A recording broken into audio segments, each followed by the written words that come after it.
समाज सेवा के विभिन्न पहलू, विभिन्न तरीके और विभिन्न प्रकार के होते हैं। समाज को एक सूत्र में बांधना, समाज को एक साथ लेकर चलना बड़े जिम्मेदारी का काम है। किसी भी समाज को आगे बढ़ाने के लिए कोई न कोई ऐसा युग पुरुष पैदा होता है जो अपने समाज को आगे बढ़ाता है, वह उनकी भलाई के लिए कार्य करता है। ऐसा ही एक महानायक इंजीनियर महेश चंद्र के रूप में पैदा हुआ, जिसने जाटव समाज सेवा संस्थान के नाम से एक संस्था बनाकर समाज के उद्धार के लिए दिन रात प्रयत्न कर समाज को एक सूत्र में पिरोने का कार्य किया। समय समय पर विभिन्न प्रकार के आयोजन कर सभी लोगों को एक सूत्र में पिरोने का कार्य करते रहते हैं। इसी तरह का आयोजन आज आगरा में 16वां युवक युवती परिचय सम्मेलन किया, जिसमें देश के लगभग सभी प्रांतों से विवाह योग्य युवक युवतियों ने भाग लिया तथा एक दूसरे से परिचय किया। सभागार में पधारे अभी अतिथियों ने महेश चंद्र जी का आभार व्यक्त करते हुए कहा, निश्चित रूप से आप समाज के लिए एक बहुत बड़ा कार्य कर रहे हैं, हम आपको धन्यवाद देते हैं। आगरा से ब्यूरो भारतीय न्यूज़ 24। मेरा नाम इंजीनियर महेश चंद्रा है।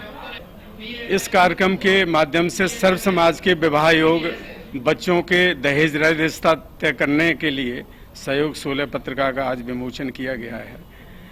इस कार्यक्रम के माध्यम से जनपद आगरा के अलावा अन्य प्रदेशों के अन्य जिलों के विवाह योग बच्चों के परिवार सहित सभी लोग सम्मिलित हुए हैं और इसमें सबका परिचय हो रहा है और इसको पत्रिका दी गई है। पत्रिका के माध्यम से एक दूसरे से फ़ोन करके कॉल करके रिश्ता तय करने की बात कर रहे हैं। क्यों कोरोना का समय चल रहा है तो सोशल डिस्टेंसिंग का ध्यान में रखते हुए ये कार्यक्रम में अधिक भीड़ नहीं बुलाई गई है और इस तरह से ये 16वां परिचय सम्मेलन है और हर वर्ष साल में 2 बार ये कार्यक्रम। हाँ, ये लगभग इसमें तो जो पत्रिका है, पत्रिका के माध्यम से जोड़े तय होंगे कि कितने लोग आपस में रिश्ता तय कर लेते हैं, लेकिन फिलहाल अभी 27 लोगों ने आपस में बातचीत करके रिश्तों की बात की है और इसमें अनुसूचित जात, पिछड़ी जात और अन्य समाज के लोगों के बच्चों के फोटो सहित बायोडाटा के आधार पर बातचीत की गई है। धन्यवाद। R Bagh, supreme court of India, legal chairman international human right organisation और संस्था के मैं एडवाइजर भी हूँ, लीगल एडवाइजर। ये एक सांस्कृतिक विरासत जो बाबा साहब देकर गए भगवान बुद्ध से बाद, कांसीराम साहब ने जो बहुजन समाज का स्थापना किया, मगर साथ आप देखेंगे कि जब तक रोटी बेटी सांस्कृतिक रूप से जब तक लोग एक कट्टे नहीं बैठेंगे, रोटी सोटी का उनके अंदर एक रिश्ता नहीं बनेगा, तब तक बहुजन समाज कहीं भी दिखाई नहीं देगा। तो ये एक पहल आगरा की धरती, यहाँ पे जो दलित कैपिटल कहा गया बाबा साहब आम्बेडकर के द्वारा, और आज एक सांस्कृतिक कैपिटल के रूप में आगरा श्रद्धेय इंजीनियर महेश चंद्र जी के माध्यम से तमाम उनके साथी जो पूरे देश भर से जुड़े हुए हैं। अभी टमटा समाज भी जुड़ चुका है उत्तराखंड का। मैं आपको बताऊं कि एक सांस्कृतिक रेवोल्यूशन का शुरुआत हम लोग आगाज किया है। मेरे हाथ में जो बहुजन समाज जो बनाने से कहने से नहीं चलेगा, जब तक ये सांस्कृतिक रूप से रोटी बेटी समत रख के यहाँ पे जितने भी जाति के लोग आए हैं एक साथ बैठते हैं, उठते हैं, उसके बाद फिर जब विवाह होगा, बहू लेकर जाओगे घर में, तो एक सांस्कृतिक बदलाव की ओर जा रहा है बहुजन समाज। हाँ, लगभग ये 15-20 स्टेट के लोग आए हुए हैं, उड़ीसा से लोग आए हुए हैं, उत्तराखंड से लोग आने वाले थे। मैं फोन थोड़ा सा कोरोना के चक्कर में नहीं आए, लेकिन लगभग 100-200 से जो सिटीज के लोग यहाँ पे मौजूद हैं। इस बार नया है कि सपोज जो डेवलपमेंट पिछले साल हुई थी जो सांस्कृतिक विरासत को लेकर बहुजन समाज की, अभी फिलहाल हम लोग का डायरेक्टिव बढ़ रही है और इससे इंस्पायर होकर लगभग पिछले 10-12 संगठन के लोग भी हमें साथ दे रहे हैं। भोपाल से अपना सूर्यवंशी साहब साथ दे रहे हैं, जीआर टमटा साहब जो है टमटा समाज को लेकर उत्तराखंड, जम्मू कश्मीर, हिमाचल प्रदेश के लोग भी फोन आ रहे हैं कि हम भी इसमें बहुजन समाज बनाने में हम लोगों का योगदान करेंगे, तन मन धन से समाज को कैसे एक नई ऊंचाई के तब करेंगे। महेश चंद्र जी का और पूरे संगठन का हाथ को मजबूत करने का काम करेंगे। नाम है डॉक्टर चंद्रपाल, IAS, पूर्व सचिव भारत सरकार एंड राष्ट्रीय अध्यक्ष ऑफ सामाजिक परिवर्तन मंच, राष्ट्रीय चेयरमैन ऑफ CIMSME, राष्ट्रीय अध्यक्ष हेमलेट of all India doctor Ambedkar SC/ST federation. I am their captain and Adarsh Samaj Party का राष्ट्रीय अध्यक्ष, फाउंडेशन अध्यक्ष एंड समाज सेवक। किस तरह का कार्यक्रम किया गया है, क्या है? नहीं, ये कार्यक्रम हमारे महेश चंद जी हैं, इंजीनियर साहब बहुत अच्छा कार्यक्रम करते हैं। मुझे तो करीब करीब हर प्रोग्राम में मुझे मुख्य अतिथि बुलाया है, इसलिए उनको धन्यवाद देता हूँ, क्योंकि ये समाज का काम है और समाज के काम में बड़ी रुचि रखते हैं और केवल समाज सेवा से जो प्रेरित होगा वही ऐसे कार्यक्रम कर सकते हैं। उनमें शक्ति है, कम से कम लोगों को इकट्ठा करके ये कार्यक्रम कर रहे हैं। और लड़के लड़कियों की जो शादी की समस्या है आज विकट रूप धारण कर रही है, और स्पेशली हमारी लड़कियाँ जो गरीब लड़कियाँ हैं वो पढ़ती लिखने में बड़े उत्साह है, क्योंकि बाबा साहब ने कहा कि शिक्षित बनो, संगठित करो, संघर्ष करो, तो पढ़ने में बड़ा उत्साह लेती हैं और बड़े उत्साह से पढ़ती हैं। गरीब लड़कियां भी बड़े अच्छी एजुकेशन प्राप्त कर लेती हैं, मगर उनके सामने समस्या यही है, मैंने देखा है कि वो हर लड़का जिस तरह छोटा सा छोटा भी है, बाबू है, वो भी कार मांगता है, दहेज मांगता है। तो ये शर्म हमारे समाज के लिए बड़े शर्म की बात है, धिक्कार की बात है। हमारी लड़कियां ऐसी रह जाती हैं जो गरीब हैं स्पेशली, और जिनकी माने उनकी 30 साल की उम्र हो गई तो वो पता लगा कि शादी नहीं हो रही उनकी। तो ये समस्या इनको हमने कहा कि अब की बार केवल 25 से 35 वर्ष की लड़कियां जो हैं उनका प्रोग्राम होना चाहिए, जिससे लड़के उनके आएँ। और लड़के वाले जो हैं अपने को ये नहीं समझें कि उनकी लड़की नहीं, जिसका लड़का नहीं है, लड़की नहीं है, वो तो बिल्कुल ही समझता है कि मुझे तो लेना ही लेना है। तो ये समाज को जागृत करने की ज़रूरत है कि भाई इस तरह से समाज आगे नहीं बढ़ सकता जब तक कि आप अच्छे लड़कियों की शादी अच्छे लड़कों के साथ नहीं करेंगे और दहेज की बात करेंगे तो नहीं हो पाएगी, क्योंकि वो तो गरीब है, बिना बाप के हैं, बहुत से वैसी हैं। तो शादी मैंने देखा है, छोटे से शादी की बात करेंगे, सब कुछ है, और फिर बाद में करेंगे कि आप कितने की शादी करेंगे।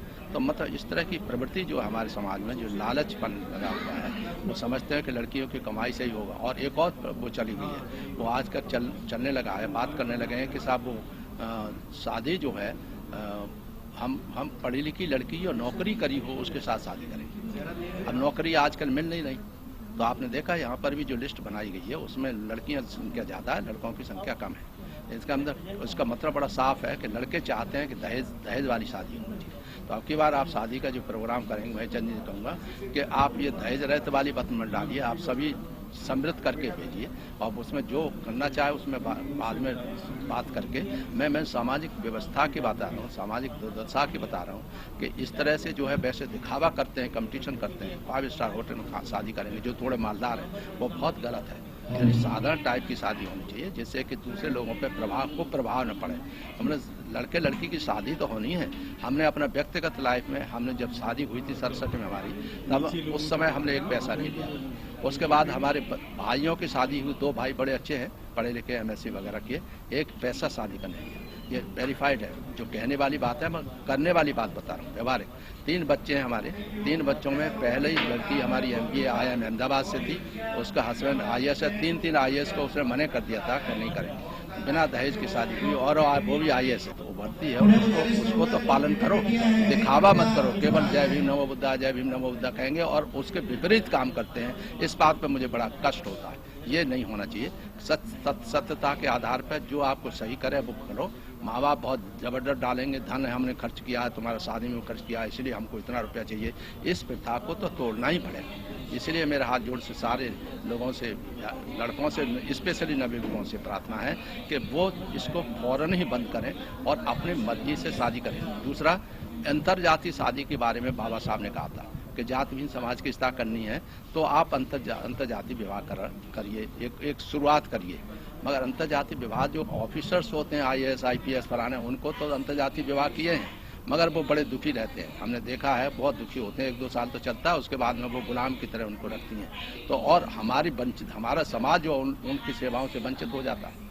उनको जो लाभ मिलना चाहिए, IAS से शादी करी तो वो कम से कम सारे समाज की सेवा करेगा, प्लस वो करेगा। मगर दूसरी जात से शादी कर लेता है तो वो कट ऑफ हो जाता है, उसको कोई पूछने वाला नहीं होता, और न वो अपने माँ बाप को पूछता है, न माँ बाप की इज्जत होती है। इसलिए अनुरोध ये है कि अभी जात के अंतरजातीय शादियों पर उतना थोड़ा सा सोच समझ के करें, वो नहीं करें। और फिर अंतरजातीय विवाह के लिए हम लोग तो चाहते हैं, हमारी लड़कियों के साथ अंतरजातीय विवाह करने में वो हिचकिचाते हैं, शादी करने में हिचकिचाएंगे, मगर अगर मालदार IAS बन जाए, PCS बन गई, तो उससे शादी करने के लिए तैयार हो जाएंगे। तो ये जो गलत रवल है, और वैसे हमारे महिलाओं के साथ जास्ती करने के लिए बिल्कुल तैयार है। उस समय को अछूत पछूत नहीं दिखाई देता, ये मैंने उस समय तो वो उनको तो उनके साथ व्यभिचार करना है।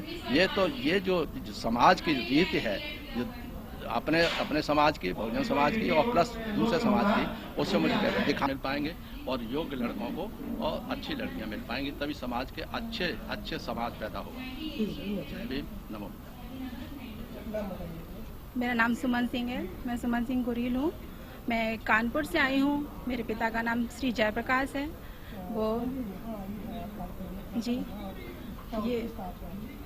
यही सम्मेलन की माता पिता जैसे प्रयास कर रहे हैं, शायद यहाँ पर आकर अथक प्रयास करके वो सफलता उन्हें मिल जाए, जिनको वो ढूंढ रहे हैं वो मिल जाए।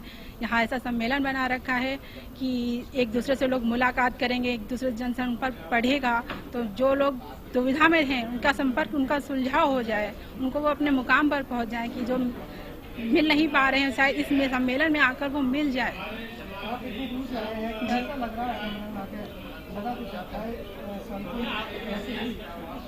अच्छा लग रहा है, यहाँ पे आके कई लोगों से मुलाकात भी हुई।